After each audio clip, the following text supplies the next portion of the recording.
Hey girl, and Happy New Year. Also, happy season 2 of Christian Girl Thoughts. I'm your host, India, and this is the podcast that's basically like an audible journal where I share my thoughts as a Christian woman, trying to live my best life through Christ as much as possible, and just sharing along the way thoughts that I have, things that the Lord reveals to me, and all that good stuff. We're in season 2. I hope that this season is a blessing to someone. I'm so grateful for all the people who've actually, given feedback, who've listened in, who've been able to grow in their walk with God and really enrich, their relationship with Him through this podcast. I did a 2023 wrap and shared some of that on Instagram, and I was shocked.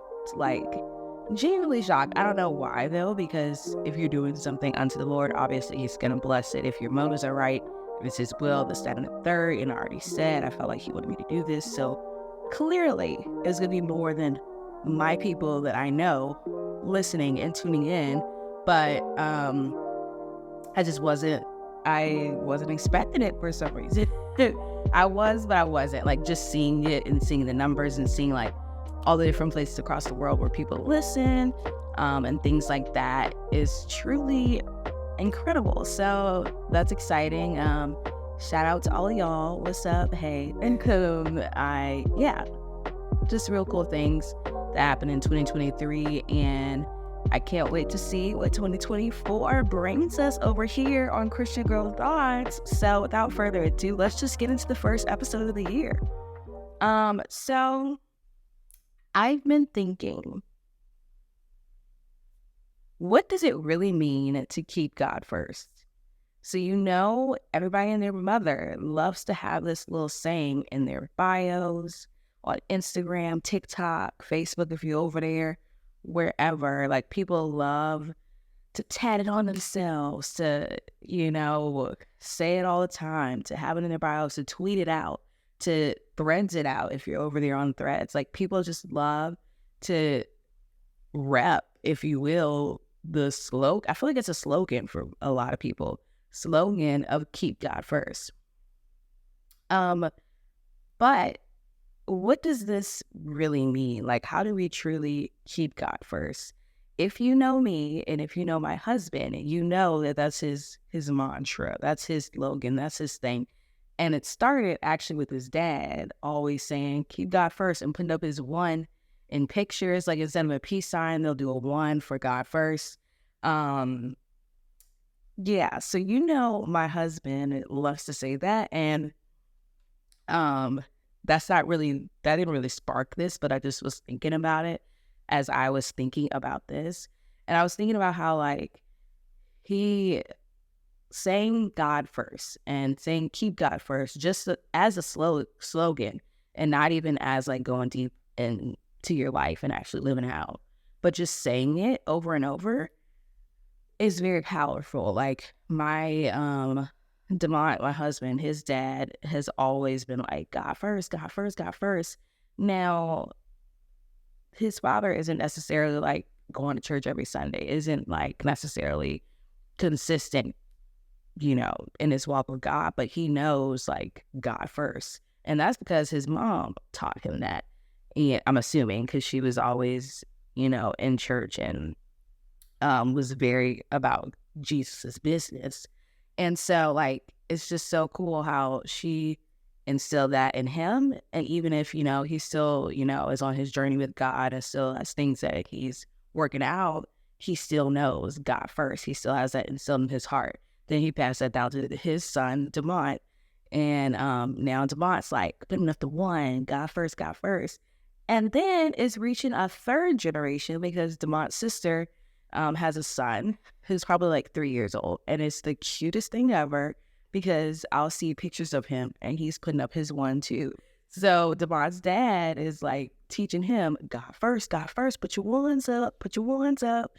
And I think that's the cutest thing ever. And it's pretty cool how that, just keeping that as like a slogan for your life, as honestly a superficial surface level slogan, is so impactful and has been passed down from generation to generation to generation. I can only imagine, like, okay, what does that look like when you not only say it, when you not only post up with it in your pictures, but when you actually fully embody it? How much more could that impact generation after generation after generation after generation? Pretty cool, pretty amazing. And I hope that we can do that whenever we do have kids. Like, we'll put the ones up, but it'll be more than that. So what does it mean to be more than that? Like, what does this actually mean beyond the bios, beyond the poses, beyond the slogans? Like, how do we genuinely keep God first in our lives?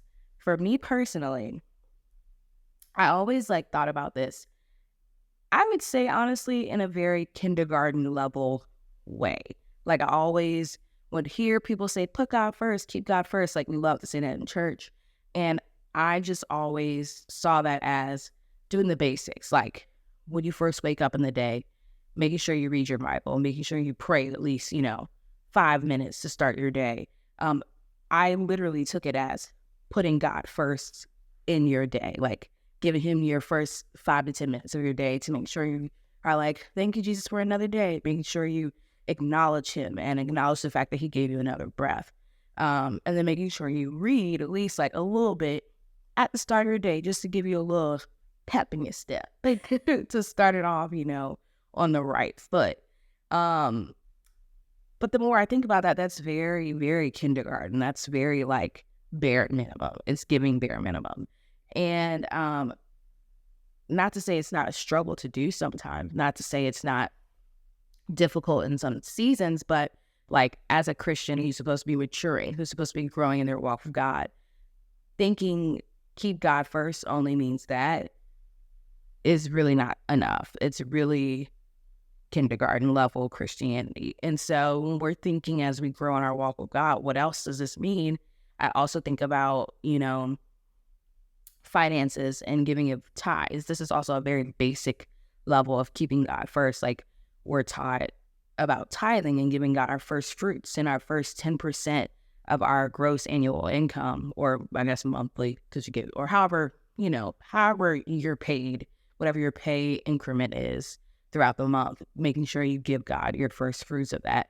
I always thought of that as well. I always thought of like, okay, keep God first. That means I'm going to go to church every Sunday. That means I'm going to go to church every Wednesday. And, depending on where you are for your walk with God, these three things I just mentioned might be what you're working on in 2024. Like, what your goal is for 2024 is to keep God first in those basic steps. And that's cool. Like, that's how we all are going through different levels and different seasons. And so, but for me and for those who are maturing, these three things are really basic level, like praying, reading the Bible, and going to church, tithing. That's like level one in your Christianity. And so in 2024, I want to make sure I am keeping God first, deeper than that, like more than that. Like, I'm really and genuinely keeping God first. So I figured this would be the perfect 2024, intro episode to talk about putting God first, because it's the most important thing we can ever do in our life. And so let's just dive a little deeper into it. So there's lots of scripture that you'll see that references this idea of keeping God first and putting God first in your life. Like Matthew 6:33, it says, "But seek ye first the kingdom of God and his righteousness, and all these things shall be added unto you." We quote that a lot, actually. You'll also see scriptures that they don't straight up say, seek ye first the kingdom of God like this one did, but it insinuates the idea of making sure you're walking with God and making sure you're putting him first and foremost in your life. I think of Colossians 3:17 that says, "And whatever you do in word or deed, do all in the name of the Lord Jesus, giving thanks to God the Father through him." So that's meaning like everything you do it unto God. Everything you do, God needs to be in it. Everything you do, God needs to be the center of it. The whole idea of putting God first, putting him in the center is all the same thing, like keeping him as the core of your life. And we actually recently had a sermon for Christmas that my pastor did, and it was called Jesus at the Center. And he talked about, Christmas time, we always see nativity scenes where either it's out front of a church or somebody like old school Christians, like your grandma and them will have a nativity in their house for a part of their Christmas decorations, like the little miniature ones and things like that. Or they might do it real big and put it in their yard and have a whole baby Jesus situation going on in front of the yard. But every time you see these nativity scenes, regardless of where you are, it always has a set, like, structure. Like, Jesus in his manger is going to go in the middle, and everybody else is going to go around. And he pointed out that, like, this is the way you always see the nativity, because this is the way our lives should always be set up. Jesus should be at the center. Jesus should be first. God should be put first above all things. But, life is lifing and things happen. And we as humans always want to mess things up. And what we'll do is we'll rearrange things and we'll mess up the nativity scene and put whatever our priority is at the center and then put Jesus on the back burner.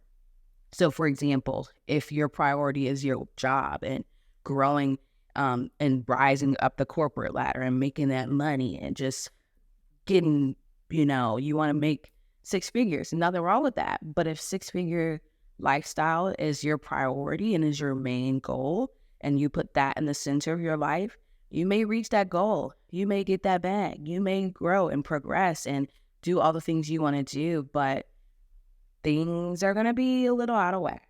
Things are not always going to be as pretty as you imagine. Things are not always going to be as perfect as you imagine. Like, it's going to be a little wild in your life if your pursuit of money, your pursuit of fame, your pursuit of comfort, your pursuit of whatever is at the center and is taking up space that should be reserved for God. And that message perfectly aligns with everything I'm talking about, because as you grow in your walk with God, you got the reading down pat. You got, for the most part, seasons come and seasons go, and we can get a little inconsistent, but for the most part, putting God first and reading and praying is important. Tithing, that's already a part of your routine. Going to church, that's a habit. It could also become something you just check off the list because you're doing it. You've been doing it for so long, it's just a routine for you. So when you're going deeper, you have to assess your life and think, okay, what am I putting before God? What am I putting all of my energy in?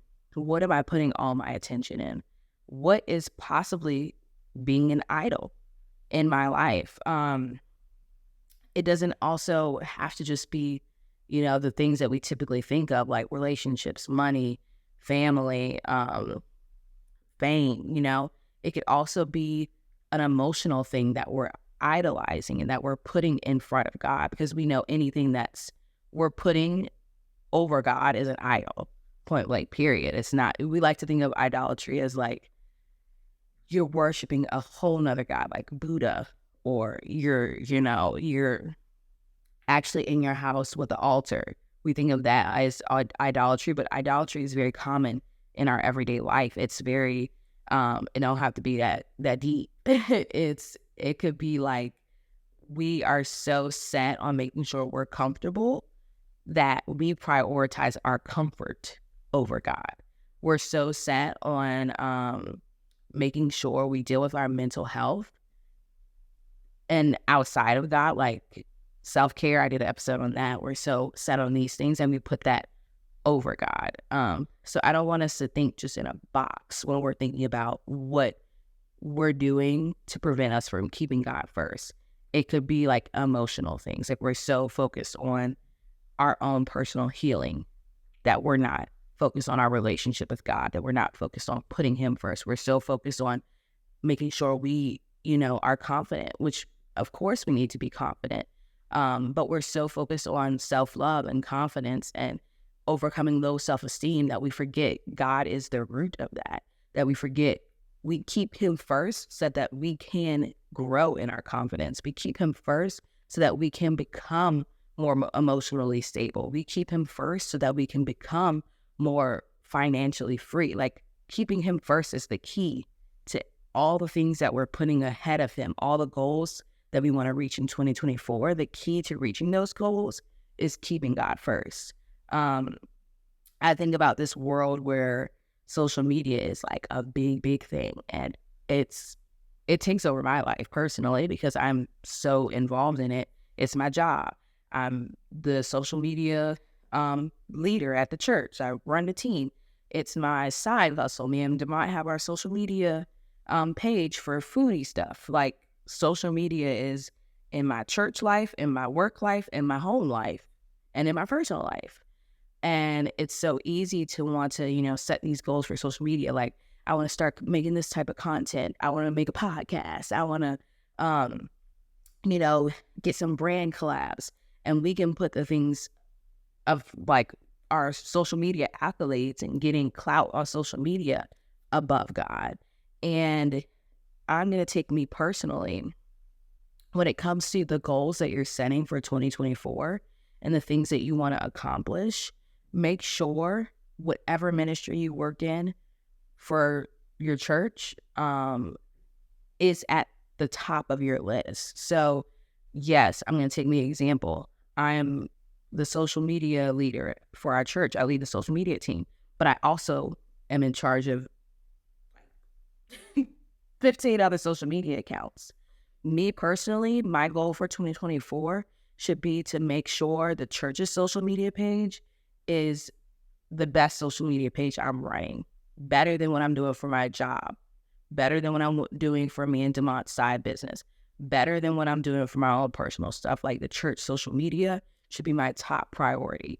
If I am, got a lot going on and I have, deadlines I need to reach for everything else, of course I need to meet, my work deadlines between 9 to 5, because as Colossians 3:17 tells us, we're supposed to do everything unto the Lord.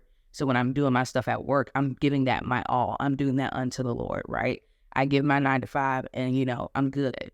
But when it comes to like after work, I need to make sure I'm prioritizing the church social media page and making sure I'm scheduling content a certain amount of time a week that I, have made as our goal.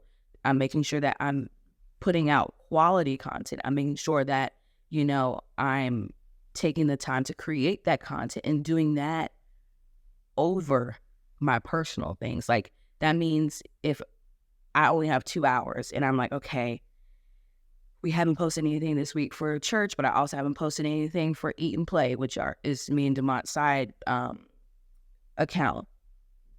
What am I going to put my energy in? If I'm keeping God first, I'm going to do the things of God first. That's going to be my priority. And I've noticed as I prioritize the things of God, he opens up doors for me personally. As I pour into his kingdom, he pours into my personal pursuits. As I make my personal pursuits about his kingdom, he opens doors. So for example, church social media versus my own personal social media. As I make sure that I am, doing what I got to do my best for the church social media, I've personally noticed that God has opened up doors for us in our side business. And even to me personally, like, I've been so busy balancing everything that's going on. It's been a hectic time. But because I've put the things of God first, even when I have not posted content really on my own personal page, for some odd reason, like last week, I got a DM from this brand that wants to send me clothes. I haven't really posted fashion content at all in the past few months because I've had so many other things that I'm prioritizing over me. But somehow the Lord opened up that door and made it possible for someone to want to send me clothing. Why would they want to send me clothing if the girl is not posting? It doesn't make sense. But God is all about the business of doing things that don't make sense. And so, I've been wanting to do, more of my fashion stuff, just haven't had the time. And I've been feeling like missing it a little bit. But at the same time, I know that's not as important as the church stuff. I know that that's not as important as the other stuff I got going on. So God knows your desires. And as long as you're putting the things of him first, he's going to make way for your desires to also have a seat at the table. As long as he's first, he's going to make a way for your plans and the things that you want to do, as long as it's in alignment with his will, to also have a place in your life. Also, I would say when it comes to keeping God first, don't ignore the small things. I'm going to go back to the example of our church, not our church, of our food page. It's a food page.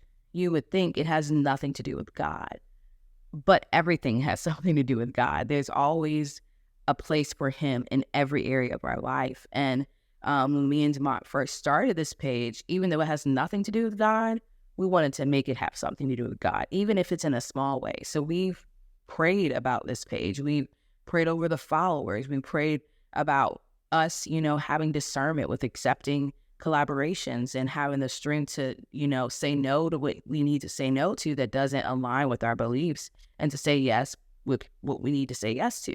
And because of that prayer, this is a very interesting situation, but because of that prayer, I believe is why our account has grown so much.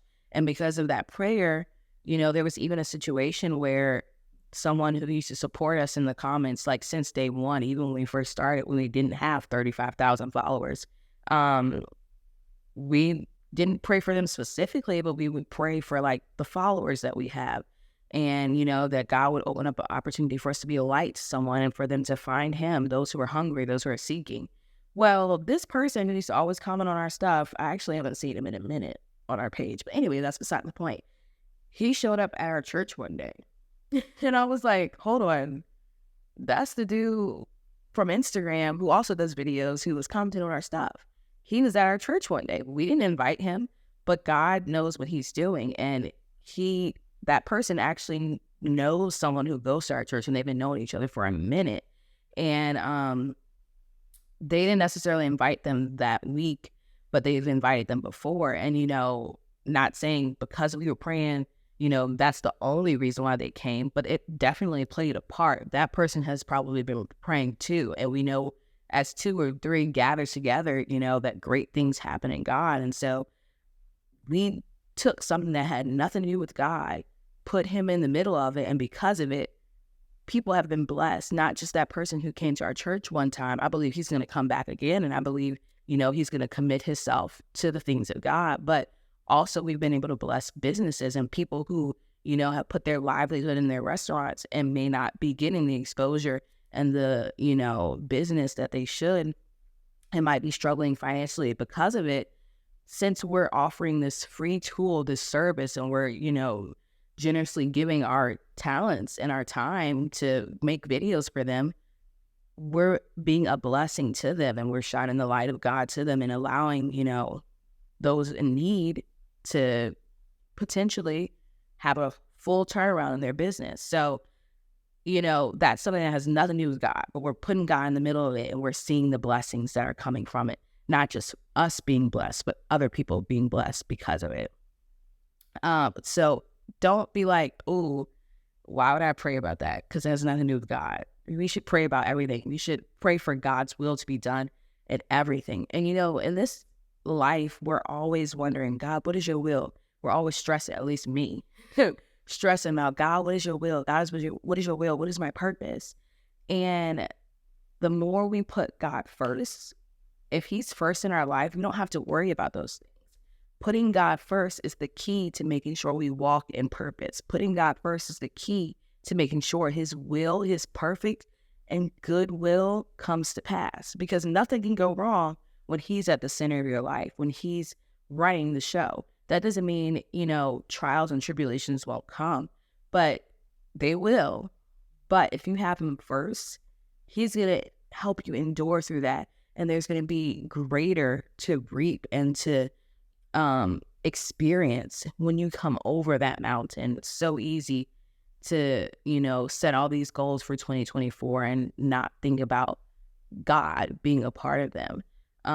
But I really hope that this year we strive to keep God first. And if you're sitting here like, I don't really know how to keep him first in my life, I don't know what else to do to keep him first in my life, I'm sure it's going to be, something else you can do.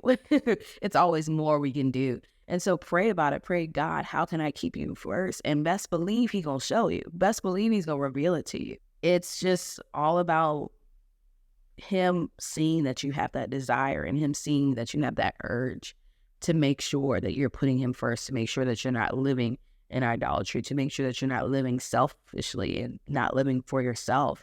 And when you do that, he will show up and he will reveal it to you, the ways that you can keep him first, small and big. Now, I will say, someone asked a question when I did a poll on Instagram, like just for topics and things I should discuss. Someone mentioned burnout in the church, and that is very real. So I want to make sure we understand that when I'm saying keeping God first, that doesn't mean having an unhealthy relationship with the church. That doesn't mean having an unhealthy balance and time management with the things of the church. That doesn't mean, dropping everything every time someone needs you to do something and serve. That does not mean that. It's a learning process to learn how to balance and learn how to say no sometimes. But we need to make sure we're saying no for the right reasons, and not just because we're being lazy, and not just because we don't want to help that day, and not just because, we mad at so-and-so. Like, we have to, it's a learning process for sure. Like, if you know that you've given your all to something, but you also need to give your all to your family. You also need to give your all to, your own personal life and, free time for you. Then it's okay to say no sometimes to things for the church. Like, it's okay to do that with balance and be like, especially if someone's coming to you last minute, especially if, obviously we need to be accommodating to people and understanding, and sometimes last minute happens. So yeah, sure, I'll do it. But we really have to learn how to set that boundary and recognize when people are trying to cross your boundary, and recognize when you're just being, lazy and problematic. And yeah. So that's something else to pray about. Like, Lord, help me to put you first without burning out. And help me to recognize when I'm burning out and learn how to set boundaries and learn how to openly communicate. I feel like that's a big part of burnout in the church. We want to say yes to everything. We want to be there to help with everything. And we are, for some reason, afraid to communicate when we've had a little bit too much. You volunteer for a ministry and, you're so passionate at the beginning. You're like, yeah, whenever you need help, let me know. I'll be there every week. Well, life happens, things happen, and every week becomes a little bit too much of a burden sometimes. We really need to learn how to openly communicate. I feel like this is a whole nother podcast, but communicate effectively and honestly and say, hey, this season of my life is a little busy. I'm going to have to, pull back on how often I serve. Don't feel bad about it. Like, we need to learn how to be confident with saying no when we need to say no, and be confident with setting those boundaries when we need to set those boundaries, and doing it with pure motives and out of, a right mindset and for the right reasons. So for sure, keep God first, but also keep your mental health and your physical health and your life balance in the mix as well. Understand when to say no, when to step back, when to take a break. Jesus rested. Jesus rested during his ministry, and so was there rest when God was creating the world. On the Sabbath day, he rested. He did all that work. He was like, I need to chill out. And honestly, if my thing that I tend to put before God a lot is busyness. Like, that's not a specific, like, tangible thing, but that becomes my idol. That becomes the thing that I put above God. It's just being busy and having too much going on, and that gets in the way of my walk with God a lot. That's something that I have to overcome. So for me, keeping God first means honoring the Sabbath, and that's honestly going to be my goal for 2024. As you think about what you need to remove out the way, as you think about what gets in the way of God and what gets in the way of putting God first in your life, then set a goal around it so that you can move that thing out the way and put God right back where he needs to be. So for example, I just said busyness is what I tend to put over God. So the way I'm going to try to combat that in 2024 is to have rest and to take time. And to do that, I'm going to do what the Bible tells me to do and to keep the Sabbath day holy. We think going to church is doing that, but no. I don't know about you, but if you serve in church, going to church is actually work sometimes. Like, you have your time to enjoy it when you're not serving, but when you're serving, I am working. I am not keeping the Sabbath day on Sundays all the time. And so my goal for 2024 is to keep the Sabbath holy, is to find rest, is to make sure, and to clarify, the Sabbath does not have to be Sunday. That's usually when we recognize it as Christians, because that's when we go to church. But that wasn't the exact day that they did it in the Jewish culture. So choose one day of the week and make sure that is your day of real rest. Obviously, things happen. You have to cook. You have to do this and the third. But make sure you are resting. I don't really have a day of rest in my life at this point. So my goal for 2024 is to keep the Sabbath holy, have a day of rest, and on that day, spend time with God more than I do every other day. Also, with that, another goal I'm going to set for myself is to have at least, I was scared to say it, to be honest, because it sounds like too much. So I'm going to put it in a range. We have to have SMART goals, so they have to be measurable. They have to be specific. So yeah, my goal is going to be to have 1 to 2 weekends a month where I don't have anything planned. And that will help me overcome busyness and help me to take more time to put God where he needs to be, take more time to hear him, to listen to him, to not be overwhelmed by everything else that's going on, and to actually be able to sit with him and abide with him in a more intimate way. So that's me. That's what I'm doing. Now it's time to think about you, girl. Like, what do you need to do? What is above God in your life? What are you putting in the center of your nativity scene? What are you doing that's preventing you from keeping him first in your life? Think about it, pray about it, reflect on it. And then think about what goals you can set for this year to help you put God first, to help you kick that thing to the side, or at least put it back a little bit and put God where he needs to be, and that's at the head. And make your goal specific. Make your goal measurable. Have an accountability partner for your goal. Do what you got to do so that 2024 is different. And the way to make 2024 different is by putting God first in everything. Big, small, insignificant, whatever. He needs to be first and foremost. We know that when we put God first, that, in his presence, there's fullness of joy. And there's pleasures evermore. Like, putting him first is the best thing we could ever do for ourselves, for our lives. And that's the key to succeeding in 2024 for real, y'all. So yeah, I hope this episode was helpful for you. I hope it's a great motivator for 2024, but also that you take action to the things that, we talked about today. I hope, you put God first. And if you need to throw your one up, to remember, you need to keep God first, and posing all your pictures with a one, do it. Do what you got to do, because